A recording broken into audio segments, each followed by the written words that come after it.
This slideshow was developed by David Saba Realty Team of Savannah, Georgia and surrounding areas. The presentation is about buying a home can be up to 28% or more cheaper than renting a similar home.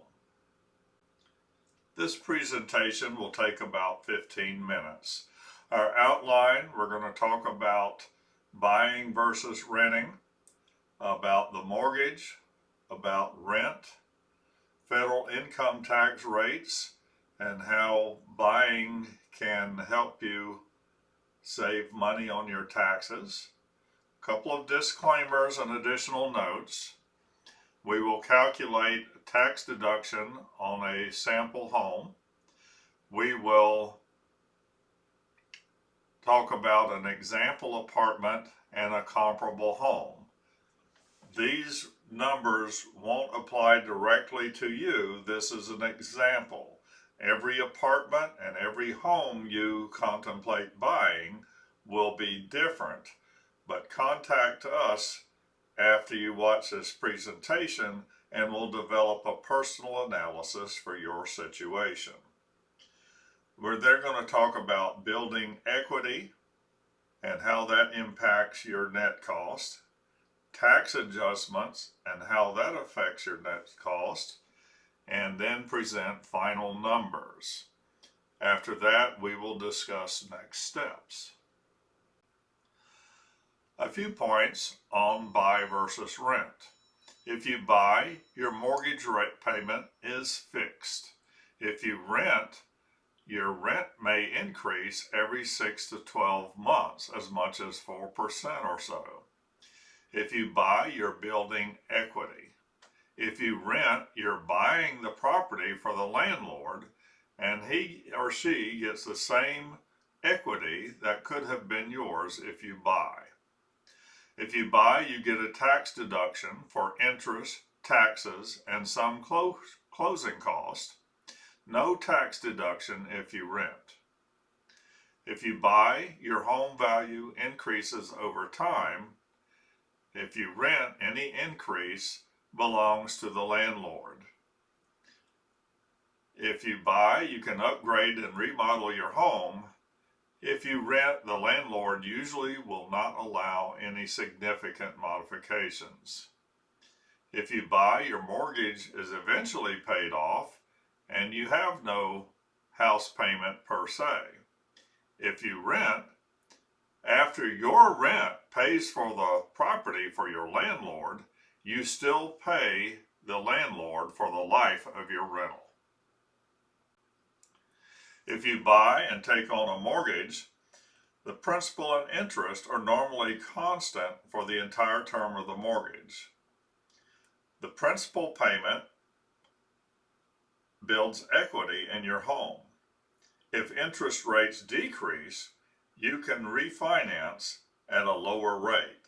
In fact, we have some banks who will refinance at no cost if interest rates come down.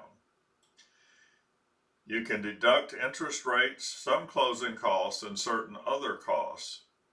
When mortgage term ends, you own the home and make no more payments. If you rent, you're buying the property for the landlord. You're effectively paying a 100% interest rate. After their mortgage is paid off, it becomes all cash income for them.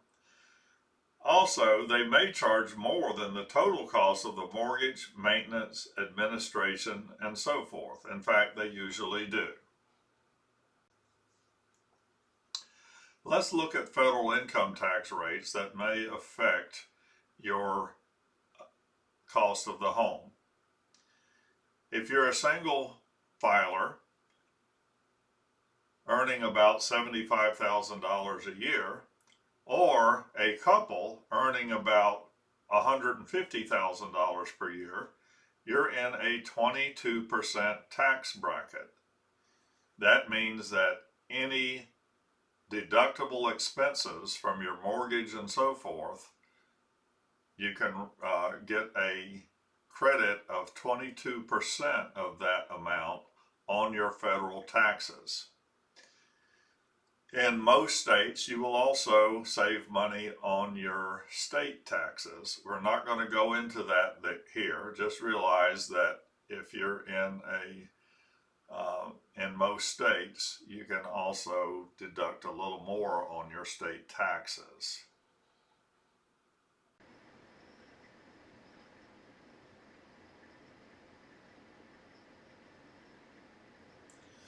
We make no representation about your ability to buy a home. We can refer you to a lender who can pre-qualify you for a mortgage and provide estimates of closing costs, down payment, and other upfront costs to buy a home.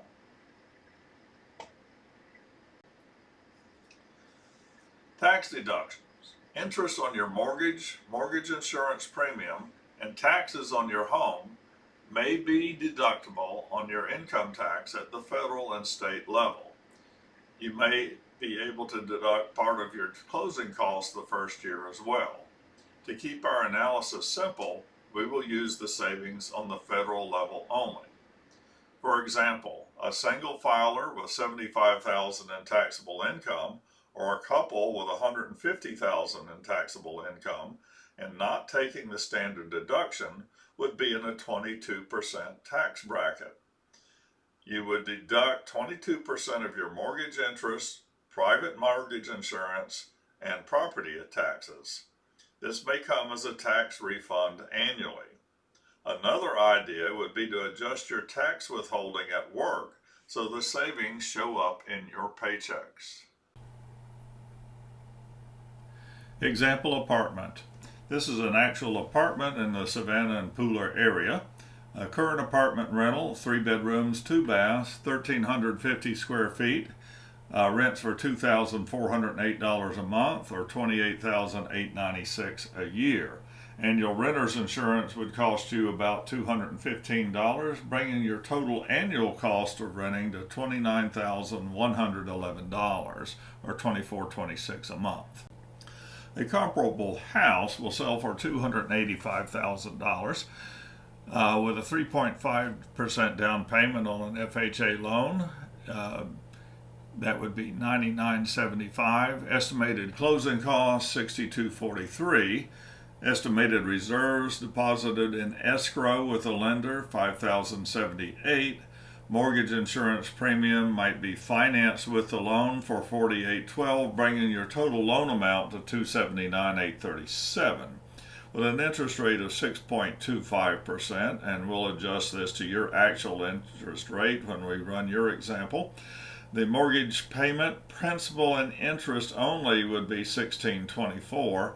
Annual mortgage payment comes to $19,488.